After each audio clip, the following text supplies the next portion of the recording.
판타지 문학의 대표작인 반지의 제왕. 작품성과 흥행성을 고루 갖춰 후편이 발표될 때마다 화제가 되고 있는 해리포터 시리즈. 책이면 책, 영화면 영화. 만들어지기만 하면 이른바 대박을 터뜨리는 이 새롭고도 재미난 이야기에 사람들이 빠져들고 있습니다.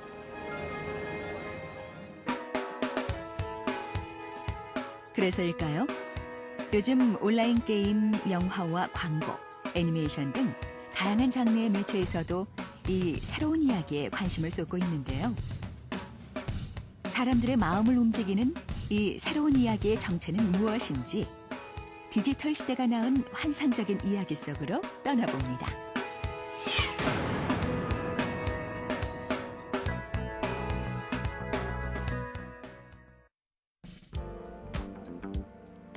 고대나 현대, 시대를 막론하고 사람들은 누구나 이야기를 좋아합니다. 신화, 설화, 담화, 민화와 야화, 그리고 우화와 동화까지 참 다양하죠? 인류의 문화는 이렇게 다양한 이야기와 함께 발전해 왔습니다. 이 인류의 오랜 담화들은 앞으로도 계속 새로운 이야기의 원형이 될 것입니다. 그런데 인류는 왜 이렇게 이야기를 좋아하게 됐을까요? 대체 요즘 사람들은 왜 새로운 이야기에 몰두하는 걸까요?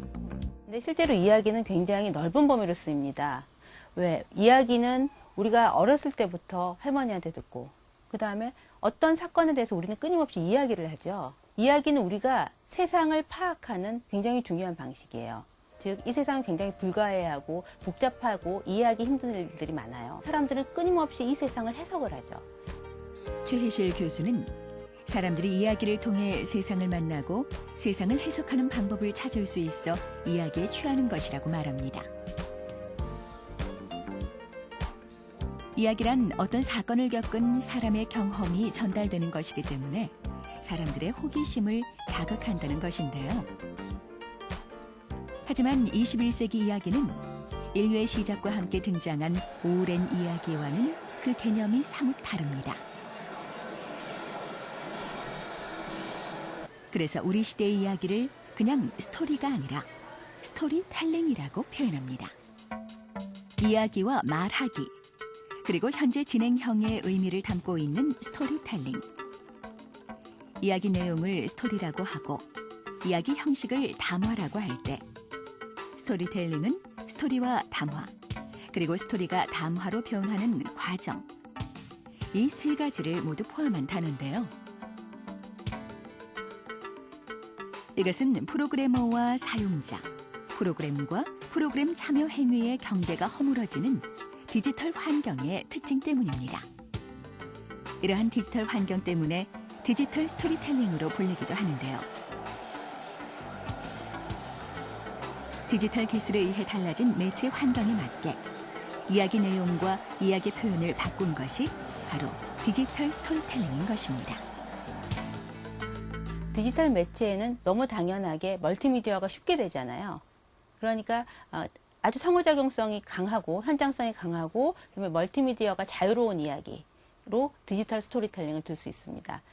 그리고 이 디지털 스토리텔링은 인터넷 문학, 번박하게는 인터넷 문학부터 넷아트, 미디어 아트, 그리고 가장 대중적으로는 게임, 그다음에 최근에는 유비쿼터스 컴퓨팅 기술에 의해서 모바일 폰에도 많은 그 디지털 스토리텔링들이 사용되고 있죠. 게임도 그렇고, 그다음에 DMB 같은 거, 거기서 영화도 볼 수 있고요. 이런 것 때문에 어떤 유비쿼터스 환경에서 공간으로 이 디지털 스토리텔링이 확산이 됨으로써 최근에는 굉장히 새로운 양상을 띠고 있는 걸 볼 수 있습니다. 아직은 귀에 익숙하지 않은 단어 디지털 스토리텔링. 이 단어를 가장 효과적으로 설명할 수 있는 분야가 바로 온라인 게임입니다. 디지털 스토리텔링과 개념적으로 가장 정확하게 일치하고 있는 것이 바로 온라인 게임인데요. 그럼 온라인 게임을 가지고 디지털 스토리텔링의 정체를 만나보도록 할까요?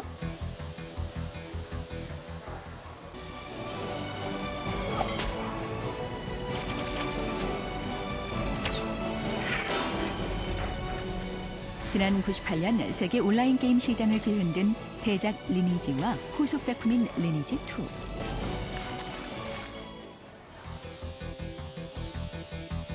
2. 이 온라인 게임은 한국형 디지털 스토리텔링의 모델로도 주목받고 있는데요. 소설이나 영화와 같은 전통적인 스토리텔링에서 시간의 흐름이 중요하다면 온라인 게임에서는 다양한 공간에서 이야기가 엮이는 것이 특징입니다. 그래서 전통적인 스토리텔링은 시간적 연쇄를 갖는 사건의 구성이고 디지털 스토리텔링은 허구적 공간을 구성할 수 있는 존재물의 구성이라고 할 수가 있는데요. So Galuf tried to lead them over Caradhras.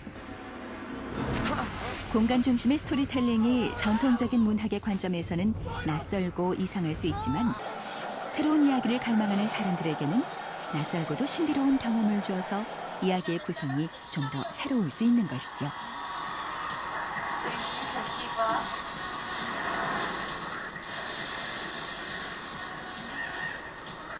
히치콕 영화 같은 경우에는 시간을 가지고 다투는 소설이고 한 인물의 어떤 내면 심리나 이런 것들에 집중하지만 반지의 제왕은 아주 매력적인 공간을 만들고 세계를 창조하고 이 공간에 어떤 종족들을 배치하고 이 캐릭터들이 얼마나 흡입력이 있고 우리 인간 세계와 어떤 면에서는 굉장히 흡사하지만 어떤 면에서는 또 굉장히 다른 환상적인 그런 세계를 보여주는 스토리텔링이라는 생각이 드는데요.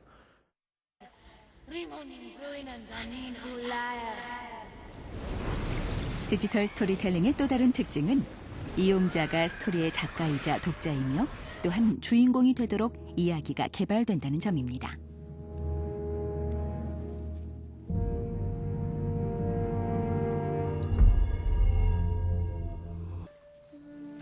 때문에 이용자들이 쉽게 감정 몰입을 할 수 있고요.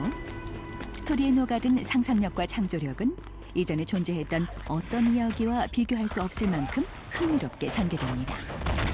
그러나 디지털 스토리텔링은 작가와 독자, 그리고 독자 상호 간에 많은 그 상호작용들이 일어나면서 서로 도와주는 이반 일리치가 컨비비얼리티라고 말했던 어떤 상부상조적 속성, 서로가 우정을 나누고 지식을 나누고 그리고 그 어떤 그 가상 재화를 나누면서 즐겁게 살아갈 수 있는 이런 그 하나의 그 스토리를 읽는다는 것 차원이 아니고 스토리 속에서 살아간다는 어떤 속성, 이런 것들이 디지털 스토리텔링만의 아주 독특한 매력이라고 할 수 있겠습니다. 이것이 바로 디지털 스토리텔링의 가장 큰 특징인 상호작용인데요. 네트워크화된 컴퓨터 환경에서 디지털 미디어를 통해 이루어지는 스토리텔링은 이렇듯 처음부터 사용자의 참여를 우선으로 하고 있습니다.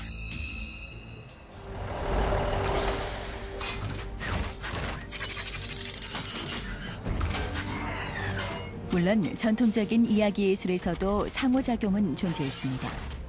소설이나 만화 그리고 영화에서 작가는 독자나 관객들이 스스로 상상력을 발휘할 수 있도록 여지를 남겨뒀었죠. 소설에서는 이것을 파노라마적 기법이라고 하고 영화에서는 이것을 몽타주 기법이라고 하며 만화에서는 이것을 완결성 연상 기법이라고 하는데요.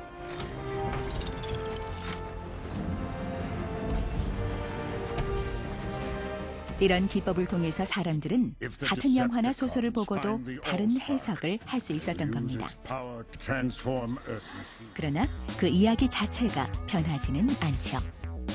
이에 반해 디지털 스토리텔링에서는 눈앞에서 계속 이야기가 덧붙여지면서 변화되는 체험을 하게 됩니다.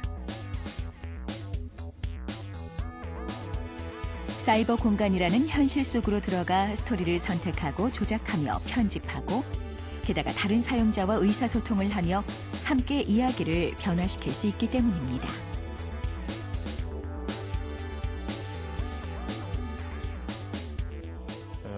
리니지2 같은 게임에서 아주 재미있는 현상들이 많이 발견되는데 온라인 게임들에서 이런 게임들은 보면 그 사용자가 만드는 컨텐츠들이 단순히 어떤 사용자들 사이에 잡담 수준을 넘어서 하나의 어떤 큰 서사를 만들어 나가고 있거든요. 그래서 이른바 바체방 전쟁이라고 불리는 리니지2에서 일어났던 그런 그 스토리들은 사용자들이 일방적으로 제공되는 컨텐츠에 만족하지 않고 자기들이 이제 직접적으로 게임의 서사에 참여해서 스토리를 만들어 나가는 예시라고 할 수 있겠죠. 요즘에 우리가 촛불 집회에서 보는 듯한 그런 형태의 스토리들이 그 안에서 게임 개발자가 전혀 제공하지 않았음에도 불구하고 자발적으로 이루어졌다는 것이 요즘의 어떤 게임 콘텐츠의 새로운 점이라고 할 수 있겠죠.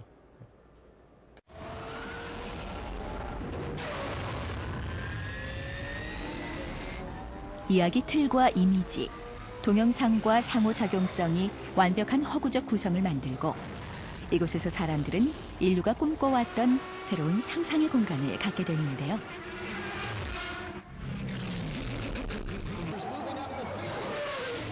가상현실의 세계는 사람들에게 무한한 상상력과 자유를 느끼게 합니다.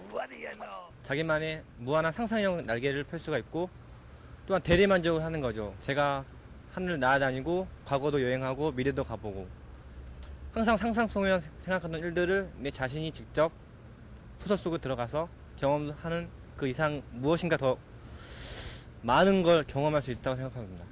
현실 세계에서는 가능할 수 없는 그런 상상력을 할 수 있고, 뭐라 그럴까? 그러니까 이제 이런 지금 현 시대가 아닌 이제 과거나 뭐 미래 같은 거를 왔다 갔다 하면서 할 수 있고, 시각으로 보지 않으니까 이제 머릿속으로만 이렇겠다 저렇겠다 이렇게 상상하는 게 최고의 매력인 것 같습니다.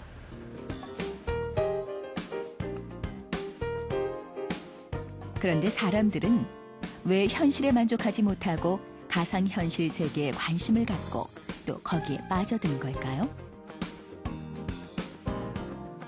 그런데 우리가 어떤 재밌는 이야기나 아니면은 아름다운 그림을 보게 되면은 잠깐 현실을 잊고 거기에 푹 빠져들게 되죠. 그런 것들을 헨리 제임스라는 소설가가 불신의 자발적 중지라는 표현으로 설명한 적이 있습니다. 저희가 그러한 거리감을 그 불신을 잠깐 멈추는 거죠. 그러고 그 이야기 속으로 푹 빠져드는 거죠. 몰입이라고도 합니다.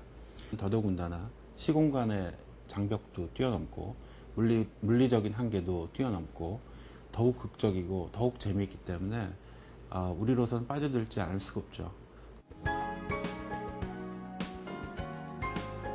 가공 추상을 의미하는 메타와 현실의 세계를 의미하는 유니버스의 합성어인 메타버스. 최근 온라인에서 만들어진 공간을 메타버스라고 표현하는데요. 미국 IT 벤처 기업인 린든 랩이 만든 게임 세컨 라이프의 인기가 급증하면서 3차원 가상세계를 뜻하는 메타버스에 대한 관심도 높아졌습니다. 이곳에서 사람들은 제2의 인생을 살아가기를 원하는데요. 현실과 흡사하지만 현실에서 할 수 없는 활동이 가능하기 때문입니다. 메타버스 공간에서는 다양한 이야기가 가능하죠. 모든 사람들이 이야기를 만들어낼 수 있는 창발적인 그런 가능성들이 존재를 하고요. 대신에 그 메타버스가 반지의 제왕처럼 어떤 중간계를 가진 켈트적인 분위기다. 그럼 이제 그런 쪽으로 이야기가 흘러갈 가능성이 있겠고요. 또 굉장히 미래지향적인 SF적인 환경이다. 그럼 그런 물리법칙을 뛰어넘는 일들이 많이 벌어질 수 있겠죠. 그래서 메타버스를 어떻게 구성하느냐에 따라서 이야기들이 다르게 벌어질 것 같습니다.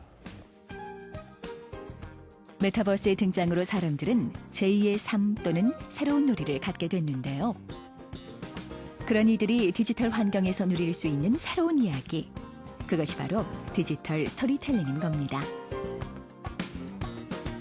기존의 저장 매체는 그거 다 소화를 못했어요. 초반에 한 10년 전만 해도 사실 좀 많이 힘들었는데 저장 매체가 계속 발달하면서 하드디스크가 들어갈 텍스트량이 많아지고 이미지량이 많아지고 그러면서 실제적으로 그러니까 유저가 느끼기에 이거 어색하지 않다 싶을 정도의 스토리텔링이 가능해졌죠. 첫 번째로 저장 매체가 영향이 크고요. 두 번째로는 어떤 영상 기술, 특히 이제 3D 기술, 영상 기술의 발달이 거의 영화에 근접한 화면을 나올 수 있게 해준 부분이 있고요. 그게 이제 두 번째겠고, 세 번째 네트워크 기술 쪽에 또 스토리텔링 영향을 미치는 부분이 있는데, 네트워크 기술로 인해서 이제 새롭게 만들어진 어떤 그런 스토리텔링 영역이 아닌가, 그렇게 생각을 합니다. 3차원 그래픽스 기술과 3차원 사운드 기술, 그리고 3차원 상호작용 기술 등이 현실과 비슷한 가상현실을 제공해주기 때문에 디지털 시대에 새로운 스토리텔링이 탄생할 수 있었던 것인데요. 그렇다고 아날로그 필름으로 제작된 영화를 디지털로 복원한다거나 하는 작업은 디지털 스토리텔링으로 구분하지 않습니다. 일반적으로 영화와 영상물은 대개 기획 개발과 제작 준비, 제작과 후반 작업, 그리고 배급과 상영, 이렇게 6단계를 거치게 되는데요. 이 6단계의 공정을 모두 거치거나 또는 기획 개발부터 후반 작업까지 디지털 기술을 기반으로 창작 과정을 거친 것을 디지털 스토리텔링이라고 말합니다.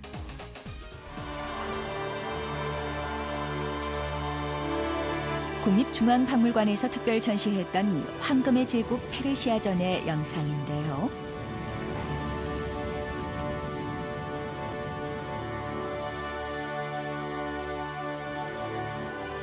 이 영상물은 기획 단계부터 철저하게 디지털 스토리텔링의 제작 단계를 따라서 만든 겁니다.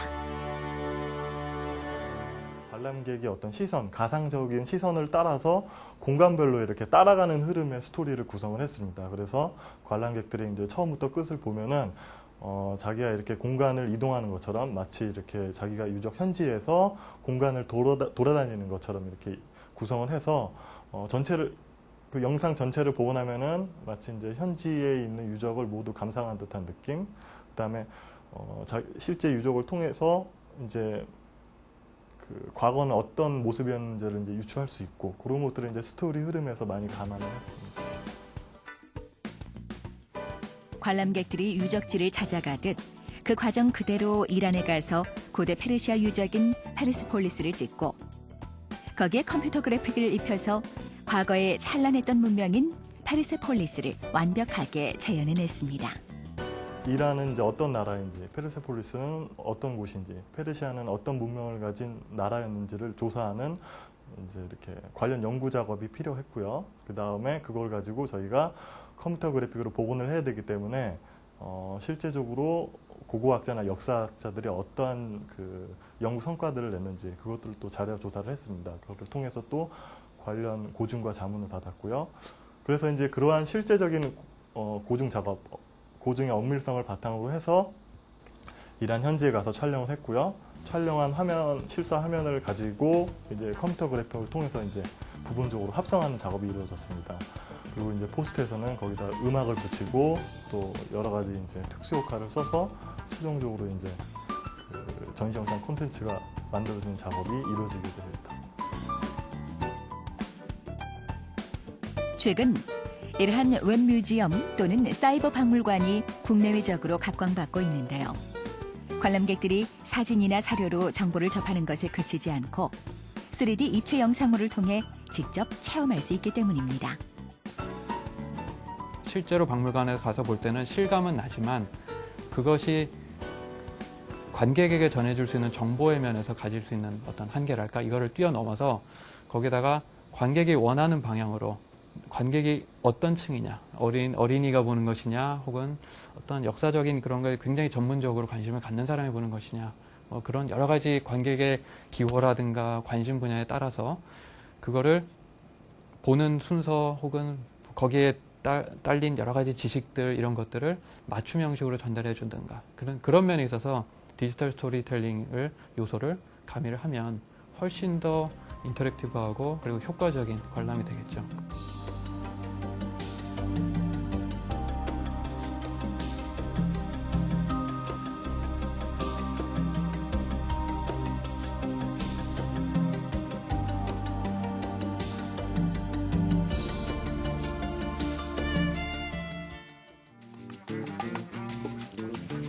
현재 디지털 스토리텔링이 활발하게 접목되고 있는 분야는 주로 게임과 모바일 영화, 인터랙티브 드라마와 웹 광고, 웹 에듀테인먼트 등인데요.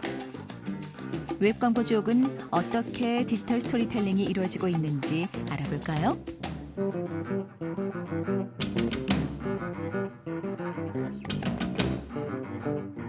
진짜 좀 재미난 반전이 없을까. 그런 좀 아쉬운. 웹 광고계에서는 이미 정평이 나 있는 스토리텔러 박기영 씨. 반짝하면서 이제 뒤에 그 포스터로 이렇게 표현한 건데 웹 에이전시이자 광고 제작사를 운영하고 있는 그는 기업의 새 제품을 소비자에게 효과적으로 전달하기 위해 디지털 스토리텔링만을 고집해 컨텐츠를 제작하고 있습니다.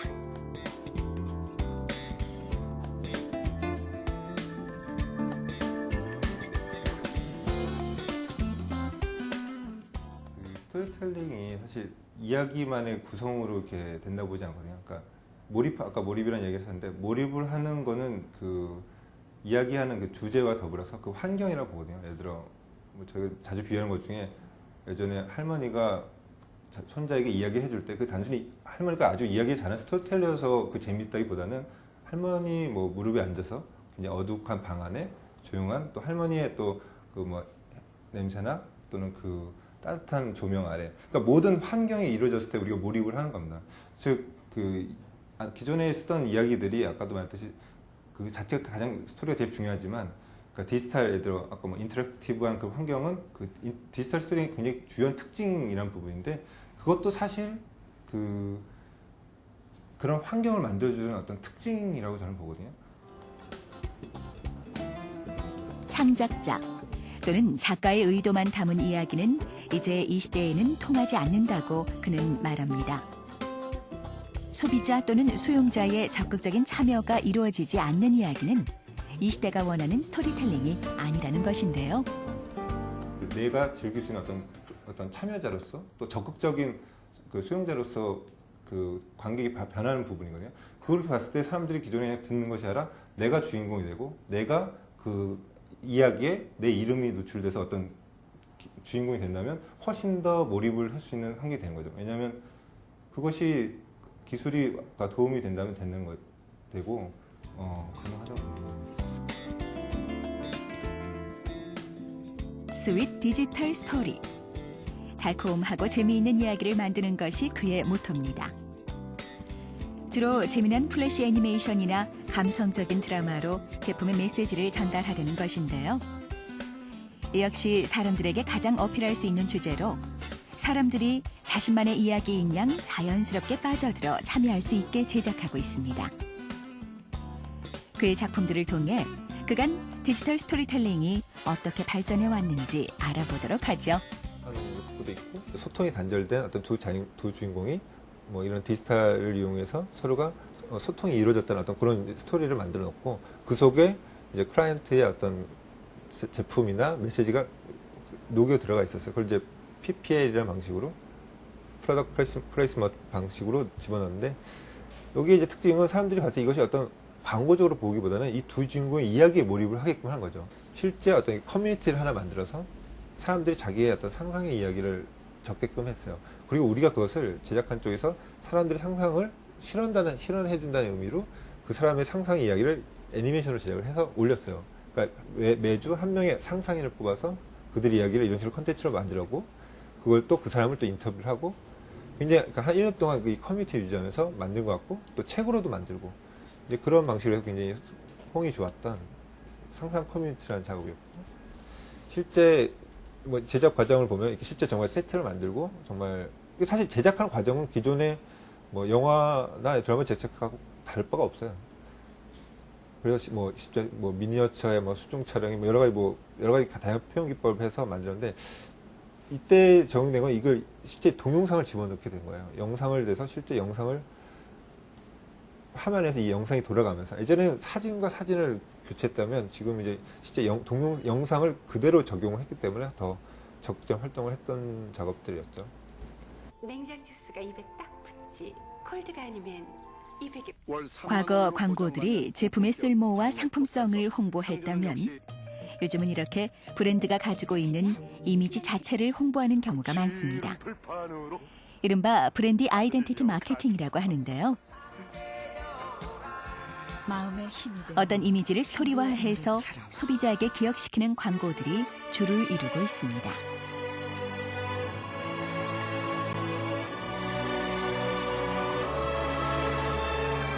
당신을 따라 이곳까지 왔습니다. 스토리텔링이라는 것 자체가 사람의 뇌의 구조에서 가장 기억력을 확실하게 시키는 방법이라고 보통 얘기가 되고 있습니다. 특히 그 사람들이 어떤 것들을 기억할 때 그 사물 자체를 단어나 어휘나 내용으로 기억하는 것이 아니라 그것과 그러니까 이미지화해서 은유라고 하는 매개체를 통해서 스토리텔링화하여 뇌의 기억 구조에 저장을 시킨다라고 보통 얘기가 되고 있습니다. 그래서 최근에 나오고 있는 어떤 연구들에 의하면 어떤 것들을 기억시키기 위한 가장 효과적인 방법이 스토리텔링이다. 이렇게 이제 미국의 한 연구에서도 밝혀졌고요. 브랜드 마케팅의 경우 스토리텔링을 적극 활용하는 또 다른 이유는 단어로 기억할 때는 거부감을 갖던 제품도 이미지나 스토리 자체로 기억할 때는 호감을 갖게 되기 때문이라고 하는데요. 훈이가 학원에 안 왔다고요? 스토리텔링을 이미지화해서 만든 대표적인 사례가 바로 또 하나의 가족이라는 이미지를 클레이 애니메이션으로 만든 한 전자업체 광고고요. 어떻게 한 걸까요? 또 하나의 가족. 한살했쇼. 최근 장안의 화제를 모으고 있는 한 이동통신사의 광고가 좋은 예가 될 수 있겠네요. 내일은 뛰어볼까? 이처럼 광고에서 디지털 스토리텔링은 빠르게 진화하고 있습니다. 아우디에서 그 자동차가 이제 도난당한 사건의 그 CCTV 영상이 유출이 돼요. 굉장히 리얼하게. 실제 이 차가 도난이 되는 건데, 그것을 이제 아우디 측에서 사이트를 만들어서 이제 정말 이걸 찾는 그 영상을 이제 내보내요. 그래가지고 진짜 사람들이 그걸 광고를 제작한 사람들 실제 사건으로 계획을 해서 그런 도난 사건, 실제 그게 그때 무슨 모터쇼가 있었는데 거기에도 굉장히 잃어버렸다는 차는 진열될 차가 없어지고 광고를 하고, 그다음에 인터넷은 사람들한테 그런 단서를 제공하면서 사람들이 찾게끔. 그래서 쭉 펴서 나중에 이제 그게 굉장히 장기간이 이어졌어요. 그래서 사람들이 정말 저것을 찾기 위한 노력을 했고, 실제 근데 재미난 건 그 잃어버린 이 영상 속에 자연스럽게 이 차를 소개하다 보니까 자연스럽게 차의 그 장점들이 노출되는 거예요. 실제와 분간이 안 되는 가상현실적인 이야기를 만들어내고 여기에 사람들은 실제 사건처럼 빠져들면서 흥미를 느끼고 있는데요. 이처럼 기업의 이미지를 인지시키고 당장 제품을 구입하지 않더라도 지속적인 관심을 가질 수 있도록 하는 광고 기법이 많이 이용되고 있습니다. 철저하게 잘 만들어진 스토리텔링 위에 인터넷이라는 매체를 통해 사람들의 참여와 경험을 결합시키면서 디지털 스토리텔링을 완성해 나가는 겁니다.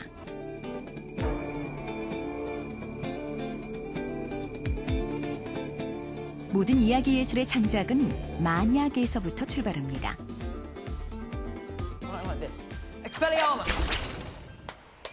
누군가는 이것을 매직 이프라고 표현했는데요. 사람들은 바로 이런 만약을 통해 일어나는 극적인 상황이나 가정을 즐기고 있습니다. 디지털 시대의 사람들은 우연에 의해 일어나는 사건이나 상황에서 더 많은 상상력을 자극받고 극적인 재미와 실감, 그리고 감동을 느낀다고 합니다. 최근 팩션이라는 단어가 매스컴에서 종종 사용되고 있는데요. 사실이라는 단어 팩트와 허구라는 말의 픽션의 합성어인 팩션. 정반대 개념을 가진 두 단어가 합쳐져 디지털 다매체 시대의 사람들에게 감성과 재미, 오락을 전해주고 있습니다. 요즘 방송가에서는 사실과 허구의 만남, 이른바 팩션의 전성시대를 맞고 있는데요. 그 대표적인 것이 바로 역사 드라마입니다. 최고의 시청률을 자랑했던 주몽과 태왕사신기가 바로 팩션의 대표라고 할 수 있습니다.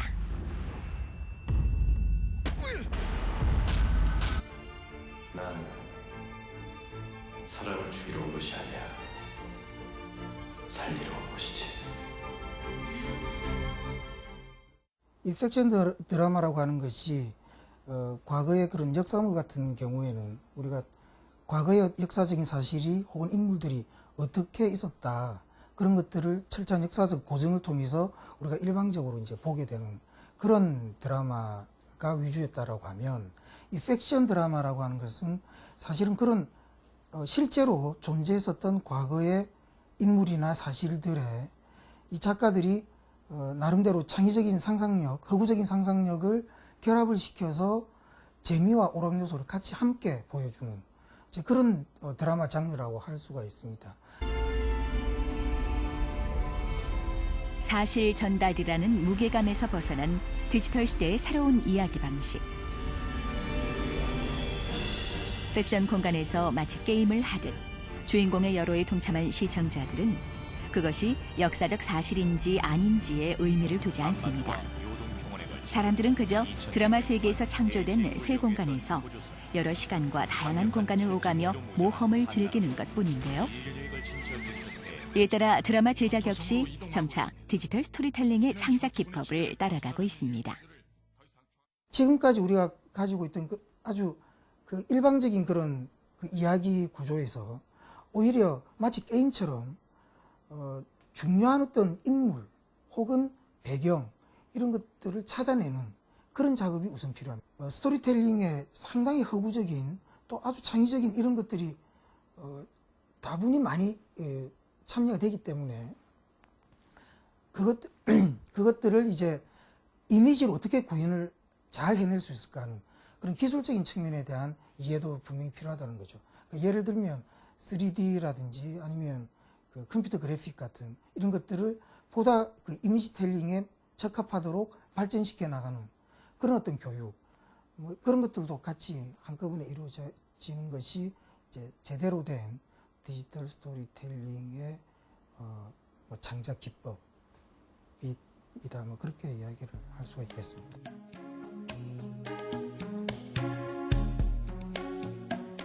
디지털 시대의 새로운 이야기는 비단 영상 매체에서만 시도되고 있는 것이 아닙니다. 이른바 디지털 에듀테인먼트라 불리며 최근에는 교육계에서도 디지털 스토리텔링 바람이 불고 있는데요. 책으로 만들면 엄청나게 많은 정보도 대폭 줄어들 뿐만 아니라 무엇보다 스토리텔링이 이끄는 재미있는 학습이 가능해 발전 가능성이 큰 분야이기도 합니다.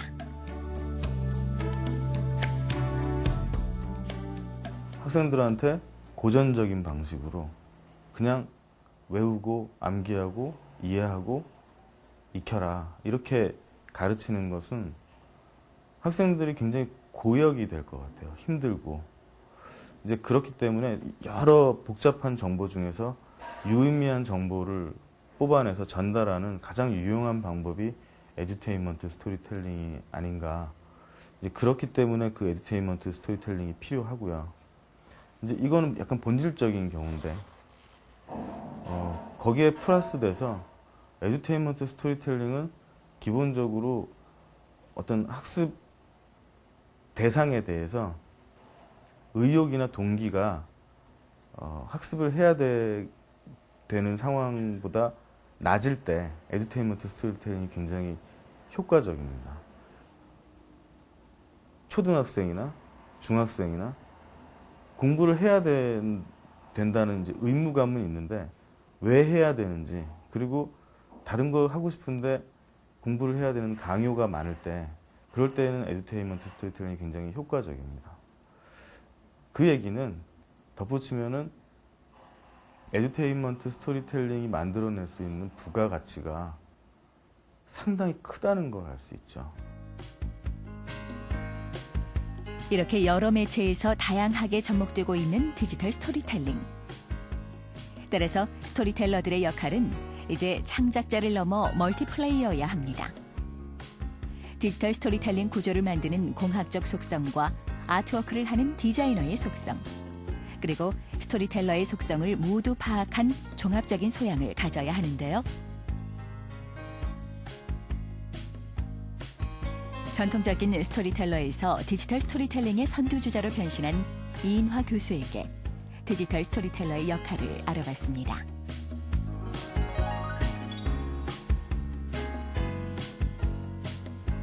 내가 뭘 해야 되는가, 목적감, 내가 어디에 있는가, 장소감, 그리고 내가 누구랑 같이 친구가 되든가, 공동체감, 이런 것들을 부여하는 것이 전부 스토리텔링의 역할이고요.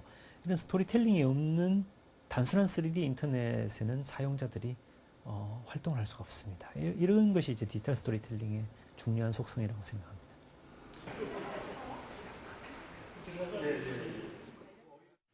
저희 디지털 스토리텔링 학회는 2003년에 탄생하긴 했지만 그 전에 이제 1995년, 6년도에도 저희가 이나 교수님을 비롯해서 1, 2, 3세대에 대해서는 뭐 다른 지난 2003년 처음으로 디지털 스토리텔링에 관한 컨퍼런스를 개최하며 본격적인 활동을 해온 디지털 스토리텔링 학회. 뭐 30, 40 빌리언 달러 정도를 투자한 거로 알고 있는데 지금까지 컨텐츠 기획과 창작, 제작 등에 적용되는 스토리텔링을 연구해 왔는데요. 이런 네 가지의 영역들로 갈 것이다. 콘솔 게임에서는 혼자 행패도 부릴 수 있고 뭐 룰도 바꿀 수 있고 1인칭 영주에 빠질 수도 있지만 판타지입니다.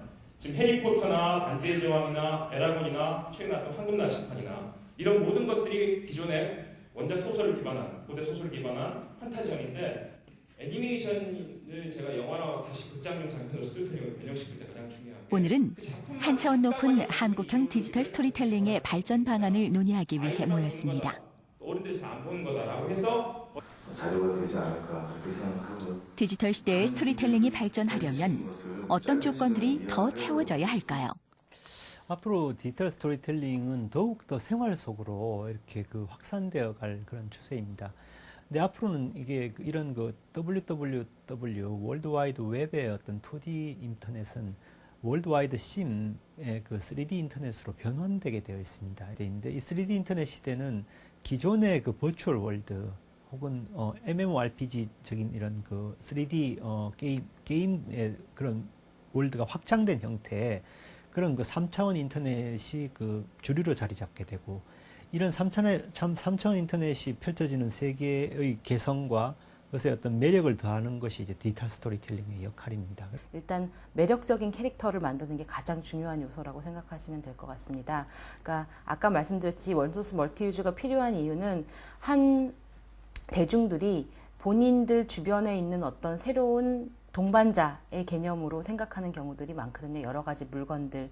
그래서 원소스 멀티유즈의 대표는 캐릭터니까 멘토로서의 캐릭터, 롤모델로서 캐릭터, 이 자기가 생각하고 있는 여러 가지의 요소들을 디지털 콘텐츠 안에 있는 캐릭터에다가 반영을 하고 있기 때문에 얼마나 사람들이 많이 매혹될 수 있는 그런 캐릭터들을 만들어내는가 하는 게 결국은 원소스 멀티유즈에선 가장 중요한 법칙이 아닐까. 기술 환경이 뒷받침된 새로운 시대가 열렸다고 해도 새로운 이야기 창작의 어려움은 과거와 다를 바 없는데요. 디지털 시대의 새로운 이야기 역시 출발은 어떤 이야기를 어떻게 풀 것인가 하는 고민에서부터 출발했기 때문입니다. 게임이나 광고, 드라마나 그 밖의 다양한 매체에서도 이 같은 고민은 똑같이 적용되고 또 기발한 아이디어가 절대적으로 필요한 상황입니다. 그렇다면 다양한 매체에서 활동하고 있는 이들은 이 새로운 이야기의 출발점을 어디에서 찾아야 한다고 보고 있을까요? 과거의 사실들을 현재의 사실처럼 느낄 수 있는 혹은 그렇게 느낄 수 있는 인물, 그런 상황, 이런 것들을 이야기하는데 그런 것들을 발굴해내기 위해서는 사실은 인문학적인 그런 교육이 상당히 중요하게 됩니다. 저희 CT에서 추구하는 바가 인문학과 모든 이 기술적인 부분들이 다 융합이 되면서 그래서 새로운 학문을 창출한다 뭐 이런 거지만 디지털 스토리텔링도 굉장히 중요한 예라고 보고 있어요. 다양한 디지털들이 살을 붙이고 해서 완성을 하기 때문에 거기서 이 모든 것이 다 아이디어의 근원이라고 봅니다. 그래서 아까 말씀드렸던 인문학이나 또는 환경이나 이런 경험들은 결국 다른 말로 하자면 다양한 경험에서 나온 내 삶의 교양이 늘어나고 이런 어떤 우리가 좋은 문학에서 느껴지는 그러한 방식이 되기 위해서는 사실은 거기에는 정말 인문학적인 그리고 문학적인 이런 아주 양질의 콘텐츠들이 들어가야 되거든요. 이미 많은 대학에서 인문학을 기반으로 한 디지털 시대의 스토리텔러 양성에 대처해 나가고 있는데요. 국문학과의 변화가 눈에 띕니다. 국문학과 또는 문예창작과에서 미디어 문예창작과로 바뀐다거나 시나리오와 디지털 매체 운영 방식을 함께 배우는 문화 콘텐츠 학과로의 변화가 그 예인데요. 이화여대의 경우는 학부에서 기초적인 인문학적 교양을 쌓고 이후 대학원에서 여러 장르를 융합하는 디지털 미디어 학부를 개설해 운영하고 있고요. 카이스트의 경우도 디지털 기술이 가져올 삶의 변화를 인식하고 과학기술과 인문학, 예술과 디자인 등 다양한 학문 분야들 간의 교류를 활발히 진행하고 있습니다.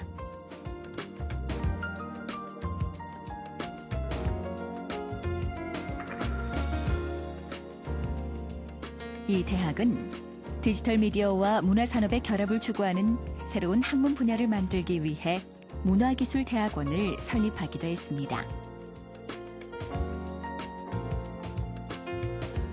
구비문학에서 기록문학으로 발전이 되고 이 기록문학으로부터 어떤 만화라고 하는 굉장히 중요한 예술이 나타나고 이 만화로부터 동영상이 들어가면서 영화라고 하는 예술이 나타나고 또 게임이라는 예술이 나타나면서 이야기 예술은 계속 새로운 기술이 첨가되면서 하나는 문자, 하나는 그림, 하나는 동영상, 하나는 상호작용성이라고 하는 새로운 이야기 기술들이 첨가되면서 계속 아주 한 패러다임이 바뀌는 패러다임 시프트가 일어나 왔습니다.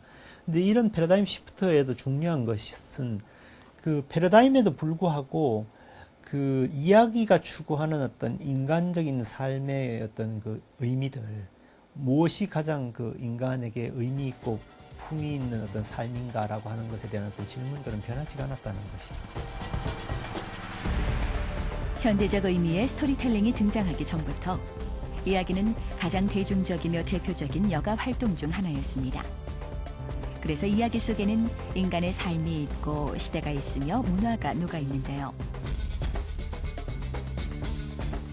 디지털 기술과 다양한 매체의 결합은 이제 새로운 이야기를 만들어가고 있습니다.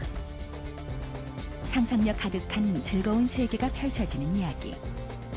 시공간을 초월한 다양한 경험을 다루는 이야기.